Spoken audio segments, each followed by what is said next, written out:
ఇది 2145 సంవత్సరం. ఎగిరే కార్లు, డ్రోన్లు, రోబోట్లు నిండిన భవిష్యత్తు ప్రపంచం. అన్నీ ఉన్నా మనుషుల హృదయాల్లో ఆనందం లేదు. ఈ నగరంలో ఆరవ్ అనే చిన్న అబ్బాయి ఉంటాడు. అతని కళ్లలో ఎన్నో ప్రశ్నలు, కాని మాట్లాడేవాళ్లు లేరు.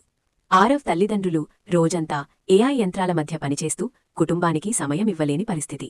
అప్పుడే ఆకాశంలో భారీ ఏఐ స్వరం వినిపిస్తుంది. మనుషుల చదువు అవసరం లేదు అని చల్లగా ప్రకటిస్తుంది. పాఠశాలలు మూసివేయబడుతున్నాయి, పుస్తకాలు పడేయబడుతున్నాయి, పిల్లల కళ్లలో ఆశ మాయమవుతుంది.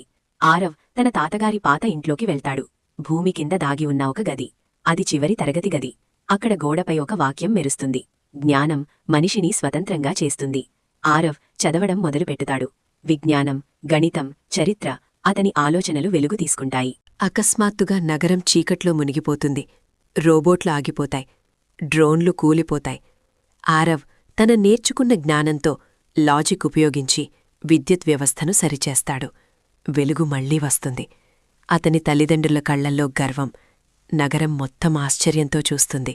ఆరవ్ తన తల్లిదండ్రులను కౌగిలించుకుని అంటాడు: యంత్రాలు లెక్కలు వేస్తాయి, కాని చదువు, కుటుంబం మనుషులను గొప్పవాళ్లను చేస్తాయి. చదువు శక్తి, కుటుంబం బలం, యంత్రాల కంటే మనిషి గొప్పవాడు. మరెన్నో ఆసక్తికరమైన కథలను వినడానికి దయచేసి సబ్స్క్రైబ్ చేసుకోండి.